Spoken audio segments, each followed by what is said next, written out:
जब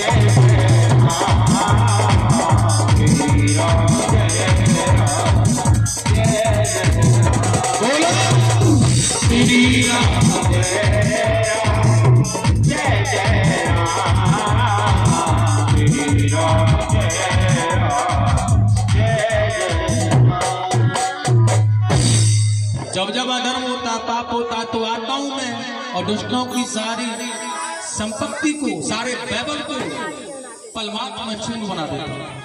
गोविंदाय नमो। ध्यान रखना। परित्रायाय साधूनां विनाशाय च दुष्कृतां धर्म संस्थापनार्थाय संभवामि युगे युगे।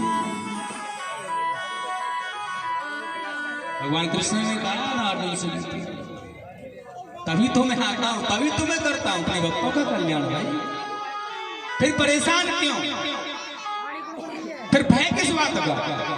निर्भय होकर के तू मेरा भजन कर, निर्भय होकर के कर्म कर। बड़ा सुंदर कथा कहना प्रारंभ किया यहाँ सूजी महाराज ने सौनकादिक ऋषियों को,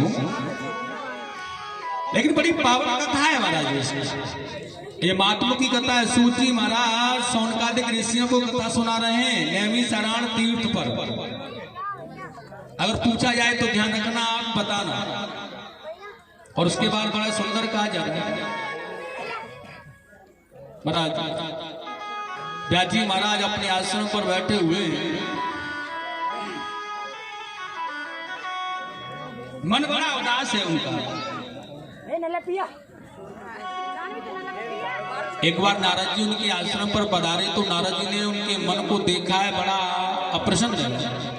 और जब हमारा मन उदास होता है ना, हम परेशान होते हैं ना, तो दिख जाता है सामने वाले को ये परेशान क्यों है। नारद जी ने नारायण नारायण उदासी का कारण पूछा है। व्यास जी क्या बात है? आप तो बड़े मर्मज्ञ हैं, बड़े ज्ञानी पुरुष हैं हमारे पास,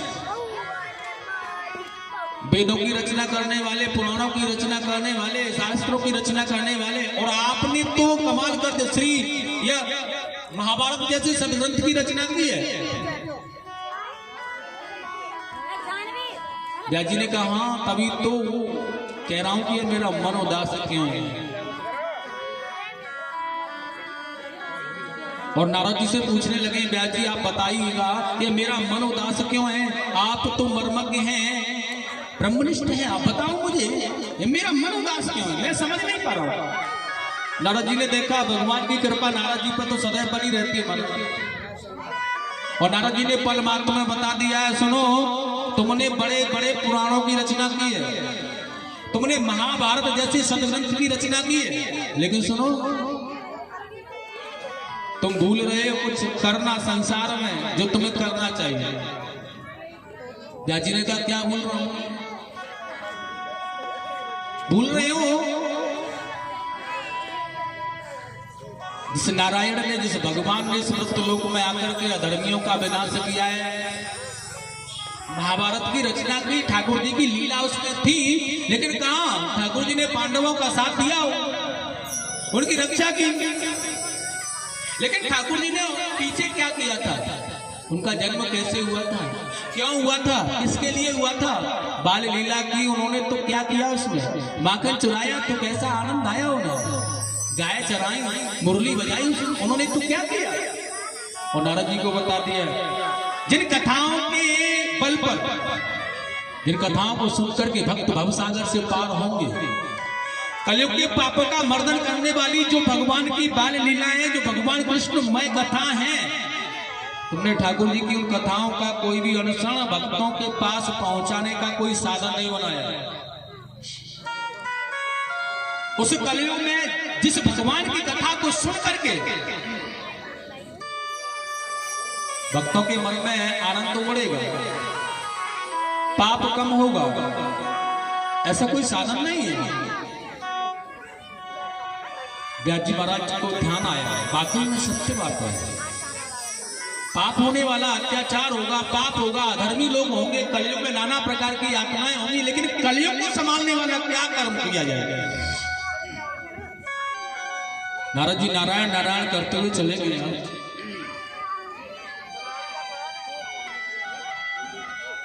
महाराज व्याजी महाराज ने भगवान नारायण का, भगवान विष्णु का ध्यान किया है, तो उनके मन में श्रीमद् भागवत दिव्य संहिता प्रकट हुई है।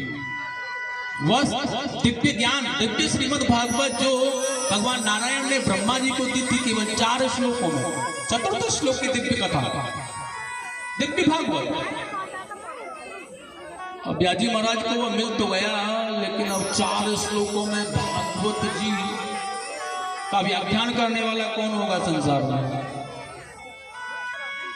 अब व्याजी ने कहा संसार के लिए तो इसे थोड़ा भिन्न अलग किया जाए, इससे अलग, इसका खंडन बढ़ाया जाए, बेकार किया जाए इसको। अब सोचना प्रारंभ किया, केवल मैं अकेला ही करूं तो इसके लिए बड़ी कठिनाई होगी। अगर कोई सलाहकार मिल जाता है, कोई सहयोगी मिल जाए, ज्यादा अच्छा रहेगा। एक व्यक्ति कोई काम कर रहा है, दूसरा और मिल जाए उसी को करने के लिए, थोड़ा आराम तो मिलता है, मन प्रसन्न भी होता है, मन भी लगता है। ऐसा सोच ही रहे थे कि गणेश जी भगवान आ गए उनके आश्रम पर, और जैसे भगवान गणेश पधारे हैं ना, व्यास जी ने देखा भगवान गणेश जी पधारे हुए हैं, प्रणाम किया, उनका बहुत सुंदर स्वागत समारोह किया है, वंदन किया उनके चरणों में, और भगवान गणेश से बड़ी सुंदर प्रार्थना की, भगवान आप कहां से आए हैं। गणेश जी ने कह दिया मैं भ्रमण कर रहा हूं मृत्यलोक का भैया। और व्यास जी महाराज आप परेशान दिख रहे हो, क्या कारण है, क्या मैं कोई तुम्हारे मन की परेशानी का हल या तुम्हारी मन की परेशानी को हल्का कर सकता हूं। व्यास जी ने कहा कर सकते हो, क्या करना होगा मुझे। व्यास जी ने कहा मैं श्रीमद् भागवत जैसी कथा की रचना करना चाहता हूं। गणेश जी ने कहा तो हमें क्या करना है। व्यास जी ने कहा तुम्हें यह करना है कि जिसकी रचना मैं करना चाहता हूं ना, उन सभी श्लोकों को तुम अपने हाथ से लिख दो। 18,000 श्लोक। गणेश जी ने देखा अब ऐसे ही तो नहीं लिखे जाएंगे, थोड़ा इनमें तो वक्त लग जाएगा, समय लगेगा। यह सत्कर्म है भाई, और सत्कर्म को करने से मना नहीं किया जा सकता। अगर जो मना, सत्कर्म को करने से अगर मना करता है तो फिर वो पाप का भागी होगा। ऐसा पाप जीवन पर्यंत जिसका पीछा नहीं छोड़े, ऐसा पाप, इस पाप का भागी नहीं बनना है। गणेश जी ने कहा मना भी नहीं कर सकते,